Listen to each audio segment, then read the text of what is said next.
Need motivation? Watch a top 10 with Believe Nation. Top 10, I got a top 10. Got my motivation high for my top 10. Gotta learn from the wise women and men. All my life, like na na na. For my top 10, top 10, top 10, na na na. This one's for my top 10. Hey, it's Evan Carmichael, and I make these videos because chances are you are the most ambitious person in your circle, but you know you're capable of more, and you get that push by surrounding yourself with the best. So today, let's learn from one of the best, Simon Sinek, and my take on his top 10 rules for success. Enjoy. Okay, let's kick it off with rule number 1, find your why. A lot of people think that this concept of why was some sort of academic exercise that I went out and studied it, and I didn't. That's not how it began. As you said, it began out of pain. I owned my own small business. It was a strategic marketing consultancy. And superficially, my life looked pretty good. I owned my own business. I made a decent living. We had incredible clients. We did incredible work. Except after a few years of doing that, I sort of lost my passion for it. I didn't want to wake up and do it again. And I was actually very embarrassed by that because there were people who had real problems like poor me, you know? And so I kept it to myself. And I pretended, all of my energy went into pretending that I was more successful, happier, and more in control than I felt. And it wasn't until a friend of mine came to me and sort of expressed concern, like, you're different, is everything okay? And it wasn't until I had sort of that safety net of someone close by that I had the courage to sort of not only face the problem, but really confront it. And it was that was the birth of this concept of why. There was a confluence of events. And I realized that every single organization, including my own career, functioned on 3 levels: what I did, how I did it, and why I did it. I knew what I did. That was easy to explain. How I did it was also pretty good. I was good at explaining what made me different or special than others, but I couldn't tell you why I was doing it. And it was that missing piece that I became obsessed with. And once I found my why, not only was my passion restored to levels that I'd never experienced before, but it put me on a trajectory that I couldn't have been on without it. And I learned a lot of things from that experience, a lot. Rule number 2, have an infinite mindset. Define for us an infinite game. So in the mid-1980s, a theologian named James Carsey wrote this little book called Finite and Infinite Games, in which he defines these 2 kinds of games. Finite games, which have known players, fixed rules, and agreed upon objectives. Football, right? There's always a beginning, a middle, and an end. And the objective is to win the game. And then there's infinite games. Infinite games are defined as known and unknown players. You don't necessarily know who all the other players are. The rules are changeable. You can play however you want. And the objective is to perpetuate the game, to stay in the game as long as possible. What I find so fascinating about this idea when I first learned about it is we are players in multiple infinite games every day of our lives. There's just no such thing as being the winner in your marriage, you know. There's no such thing as winning global politics. And there's definitely no such thing as winning business. Business is an infinite game. And yet, when we listen to the language of too many leaders, they talk about being number 1, being the best, and beating their competition. Based on what? There's no agreed upon objectives, there's no agreed upon timeframes. And so what ends up happening is you have people building organizations and leading with a finite mindset, playing to win, in a game where there's no such thing as winning. And when we play with a finite mindset in an infinite game, there's a few very predictable and consistent outcomes, amongst which include the decline of trust, the decline of cooperation, the decline of innovation, all of which contribute to the eventual demise of the organization itself. And so what I wrote about is what it means to lead with an infinite mindset, because we teach leadership as if it were a finite game. People start business with the goal of winning or being number 1, and that's a problem because that's impossible. So what I wrote about in the infinite game is leading with an infinite mindset. Rule number 3, share your message. When I discovered this thing called the why, I realized its power. It had a remarkable influence over my life, and I loved sharing it. I mean, you know what it feels like, you know? The obsession with sharing the ideas hasn't gone away. I was obsessed with it, and I understood that I was the only mouthpiece for it. And it was at a time when, now people talk about purpose in business like it's no biggie. Back then, it just wasn't a thing. It was like this big idea that you said. And then those who talked about it were like weird hippy-dippy types, It wasn't a mainstream thing yet. And so I realized the power of the idea, and I made a conscious decision that I was gonna, everything comes at a cost. There's nothing for free, whether it comes at a cost of money or personal life or time or energy, whatever it is, everything costs something, And so I made the choice that I was gonna put myself out there, and I was going to drive this message as hard as I could. And I made a deal with myself that I would drive hard until I achieved momentum. And I defined momentum as if I were to give less energy, the message would continue to spread the same or faster without me. Right? In other words, building a movement where other people could spread the message as well. And the sacrifice I made was I wasn't at home. And so for a long period of time, I was undateable. I'd meet someone amazing, and I'd be like, oh my God, I had such a great time. Are you free for a second date in 6 weeks? It's like, 6 weeks, nobody wants to date me. And plus, when I would come home, from a trip, I'd be exhausted. So I just wanted to stay home. Yeah. So I knew that was happening. And the nice thing is, the momentum is, like, it has its own momentum. Yeah. And so now I'm sticking to my deal. And I'm sort of slowing down the amount of time that I'm actually on the road. Yeah. Okay, so now you're looking for better ways and different ways to spread the message. Rule number 4, serve others. I realized that what I was experiencing was an unfulfilled career or an unfulfilled life compressed and exaggerated into a 24-hour period because I had an amazing day. I had an incredibly exciting experience. I didn't want to wake up and do it again. I was full of regret. I was regretted saying yes to this. I didn't want to be there. I felt totally out of control. And I realized, a lot of people confuse excitement with joy, or they confuse happiness with fulfillment. Our careers and our jobs can be exciting and fun and winning the new client and making a big sale, but that doesn't mean we're fulfilled. That doesn't mean we're inspired. That doesn't mean we have joy in our lives. And I realized this was the mistake I had made. And so I'm in the purpose business. I realized that I felt this way because I didn't have a sense of purpose. And so I tried to invent one. You're here to tell their story and come back. And it worked for like a minute and then it would wear off.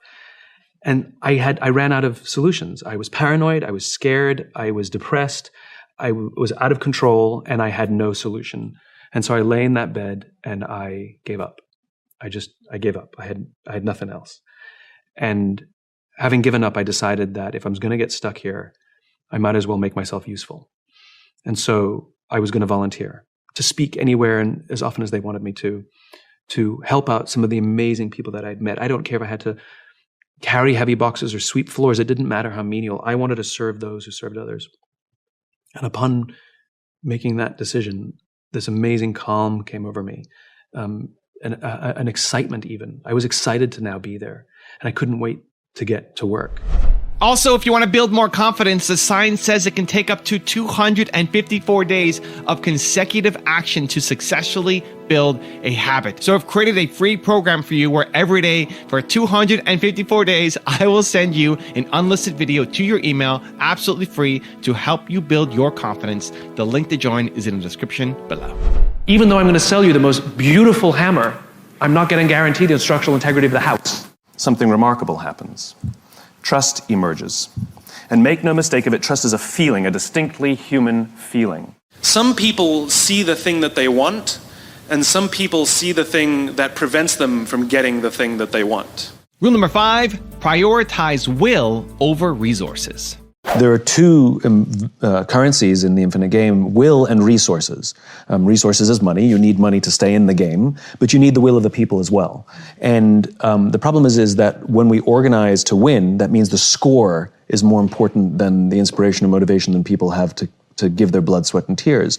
And when we prioritize resources before will, that's a problem. I've never met a CEO that doesn't believe their people are important. The problem is where on the priority list. You've been to any number of presentations where they put their priorities on the wall, number 1, growth, number 2, shareholder value, number 3, our customer, number 4, our employees. There it is. See, I do care about our people.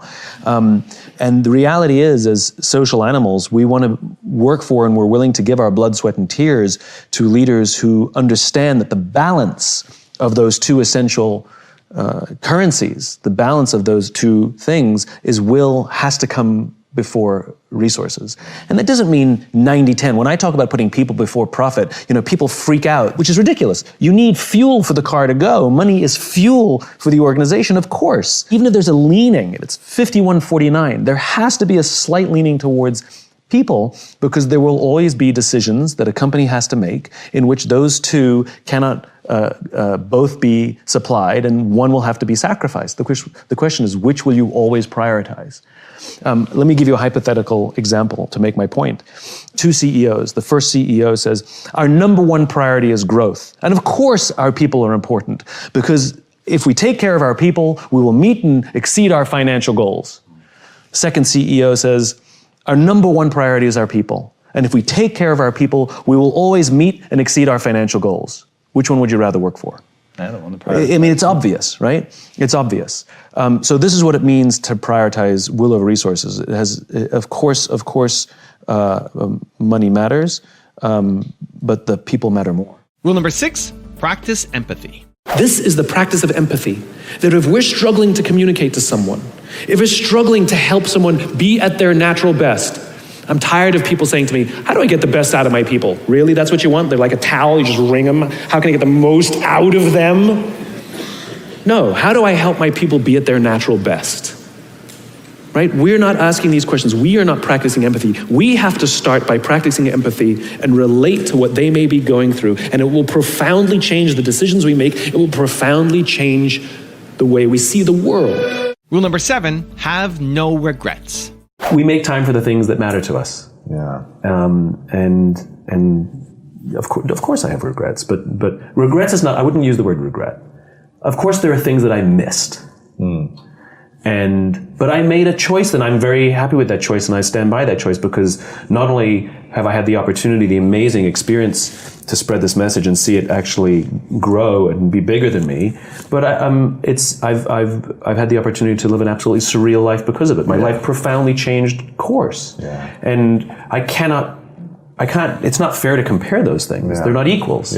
Everybody with straight hair wants curly hair, and everybody with curly wants straight hair. Brunette wants to be blonde. Yeah, I mean, I know people who have the stability in the home life and the families, and look at my life and be like, oh my God, I wish I had that. And you look at my life and I'm bouncing all around, and I mean, the answer is I'm really grateful for the life that I live. Yeah. So no, regret is not the word that I would use. But there was a price and a cost. But there's a price and a cost that I took willingly. Rule number 8, change your mindset. Working at a hard job, working for a bad boss, can sometimes be one of the greatest educations ever. So the question is, can you change your mindset? Instead of waking up in the morning going, oh, I can't do this again, but rather view it as university. You're getting a master's degree in leadership, and you might be learning everything how not to do things. And to wake up in the morning and be like, what am I going to learn today? Early on in my career, I had a really bad boss who believed that she could get the most out of us by berating us. And she told me once that I had one of my reviews, and she said, you have no talent. And I was like, nothing? And she was like, nothing. This was her way of, I guess, motivating me. But I had such a good attitude about it for a couple of reasons. One, because I knew what I was up against every day. And instead of taking it personally, I viewed it as my education of how not to lead. And I literally would file this stuff all away and use it someday. I get to use it now.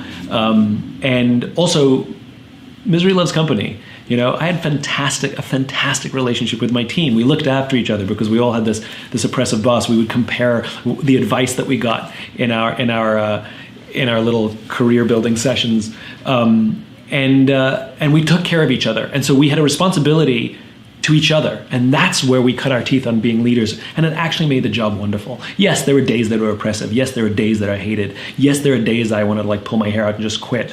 But it's because of the team that I had, and we looked after each other, and the mindset of learning every day that I made the most of it. So I think mindset is a huge part of actually getting some joy out of a difficult job. Rule number 9, prove loyalty.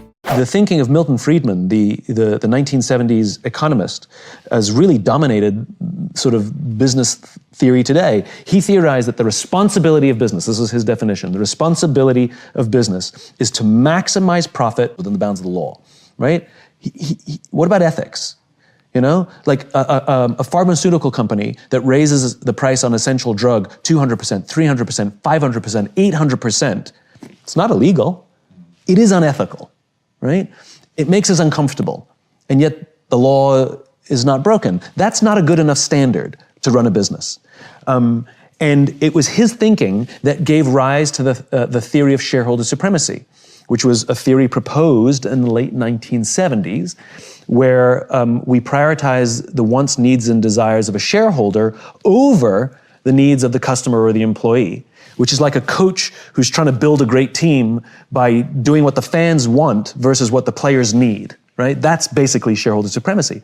And as I said, it was just a theory proposed in the late 1970s that was popularized during the boom years of the 80s and 90s. Mass layoffs, where we use the livelihoods of human beings to meet arbitrary projections on an annualized basis at the end of the year, did not exist as a standard business practice prior to the 1980s. Did not exist. It was popularized during the 80s and 90s. The dismantling of Glass-Steagall, which was an act passed after the Great Depression to prevent another Great Depression from happening, and by the way, was extremely effective. Between the dismantling of the Glass-Steagall in the 80s and 90s and the Great Depression, there were a total of 0 stock market crashes. Since the dismantling, all in the name of corporate profit, we've had 3. We had the dot-com boom, Black Monday in 2008. In other words, when we play simply with a finite mindset, we actually do long-term damage to our own system that's supposed to benefit all of us. And I find that upsetting. We've seen the rise of Friedman's thinking, rather. And like I said, his theories dominate business today. And we feel it. Not only have we had those stock market crashes, but anybody who goes to work today, there's a general feeling of unease, especially if you work for a company that embraces annual or even quarterly layoffs to meet arbitrary projections. Keep in mind, a lot of the companies that employ mass layoffs are profitable, just not as profitable as they would like. It's not like they're losing money and they had to do this to save the sinking ship. That's something completely different. These are highly profitable companies that missed a projection, and so they laid people off so they could meet that projection. There's something fundamentally wrong with that. And we know it because we feel it at work. We see this decline of trust. We are not loyal to our companies anymore. Why would we be? They're not loyal to us. And leaders set the tone. So when companies are loyal to us, we will give loyalty back to them. When they're not loyal to us, why would we be loyal to them? I'm tired of CEOs telling me that millennials these days don't stick around very long. Well, why would they if you don't offer them any kind of loyalty back? And it's not for the people to prove to you that they're loyal, it's the other way around. And rule number 10, the last one before a very special bonus clip, is make sacrifices. When I wrote Leaders Eat Last, that book, I mean, it was a behemoth. Yeah. And I had, nights and weekends were a fantasy, Yeah. And it became an obsession. I mean, it was like a beautiful mind. I used to keep a magic marker, not a magic marker, a dry erase marker in my bathroom, so that if I was in the shower and had an idea, as soon as I got out of the shower, I'd write it on the tiles. And I'd stand there brushing my teeth in the morning or the evening, and I'd read one of the notes that I wrote on the tile, and I'd have another idea. And if you walked into my bathroom, the tiles were filled with ideas. I love it. I mean, it was really insanity. I mean, it was fun though. But I lost 2 relationships over the course of that book. Yeah, because I was not myself. I was stressed out, and I was short, and it was. And as soon as the book was done, I'm still friends with one of my exes, who was the one I was dating, writing that book, and she only knew me in that period, and she knows me now, and she's like, this is better. Wow. I know. You're a nicer human being. It's not just nicer. I'm less stressed. Yeah. But would I have changed it? No. Yeah. Those sacrifices would have been nice for those relationships to have lasted. But the book the message is bigger than me. Now I've got a special bonus clip that I think you're going to enjoy. But before that, it's time for the question of the day. I want to know, what was your single biggest takeaway from this video, and what is your plan of action that you're going to execute this week to make some immediate momentum happen? When you just get motivated and watch a video, you have a 35% chance of following through. That's what the science says. But when you write down what time, what day, what place you're actually going to execute, when you create the plan, you have a 91% chance of following through. And I want that for you. And when you commit to people publicly, you increase your chances even more of actually doing it. So I want to know what your single biggest takeaway from this video was, and your specific plan of action to actually get the result you're after. Let me know. Put it down in the comments below, because I want to celebrate you. I believe in balance in the world, you know, and where I get uncomfortable, and I think where life gets uncomfortable, is when we face imbalance. When there's too much pessimism in the world, I think it brings us all down.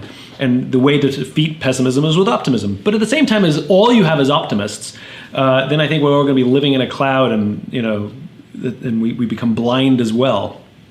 So I think balance is key. I do my job. I'm one of the optimists in the world. I frustrate pessimists. And we need pessimists in the world, and I frustrate them. So, it is what it is. But yeah, we need balance. Long term needs short term. Short term needs long term. It's all the same thing. So I would rather have a slight imbalance towards optimism. I would rather have a slight imbalance towards long term over short term. I would rather have a slight imbalance of people over profit. I don't think there's such thing as perfect balance. There's no such thing as 50-50.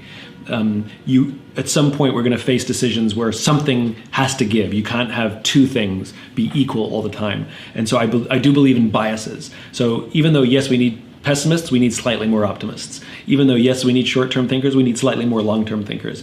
Even though, yes, we need finite thinking, we need slightly more infinite thinking, and that kind of thing.